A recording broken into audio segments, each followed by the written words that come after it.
choices are important. And so it decided it would create the second virtual reality.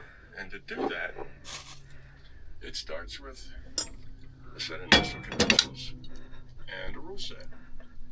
That set of initial conditions is this really tight, tiny little ball of plasma under extremely high pressure, extremely high temperature. And the rule set is basically what we call science, physics, chemistry. Wow, that's a rule set. So it comes up with this rule set, hits the run button, and the ball of plasma expands. And there's gravity slowing it down, but it's expanding under the force, and things cool, and you create suns, and you've been through that Big Bang thing. But this is the same thing, except it's a big digital bang. It's just happening in a computer because the system needs a virtual reality. It doesn't want to program one because that comes out being stilted and dysfunctional. There's always going to be quirks that just got to program in. It's not going to be really always self-consistent. The only way to make it self-consistent is to let it evolve. So now you have the big digital bang.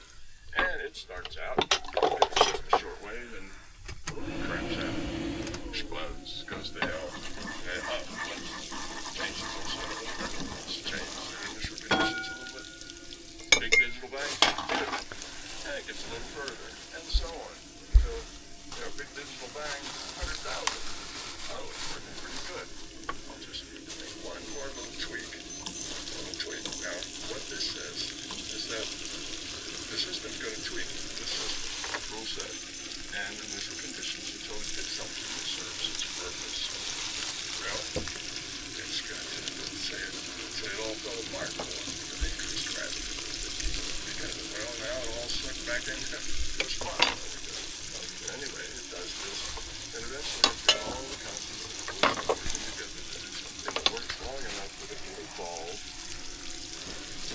something like an avatar that makes the kind of choices that have a lot of substance to them. They're meaningful choices. That's where we are. See? So we're these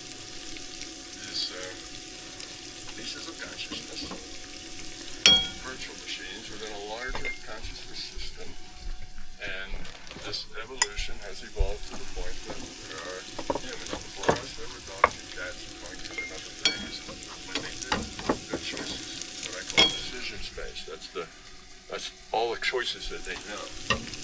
Like any given time, you may know, I have 5 choices here.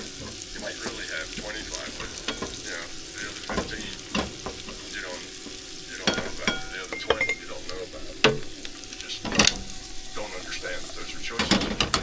So those choices that you know about, that defines your decision space. You can do one of 5 things.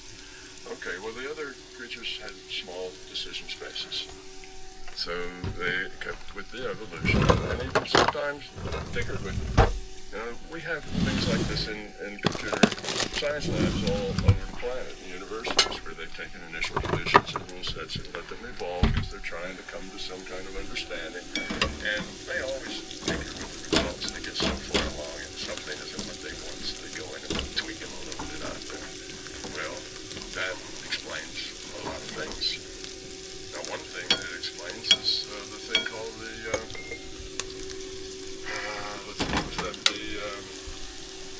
anthropic cosmological principle. And what that says, I have a little slide that I can show you kind of where that comes from. If you're not sure of that, it's kind of something to tell the guy what number it is. Jamie, have it here? Is this up on the screen? This is up number 7. Look at the screen. Yeah, that's it. It's got it.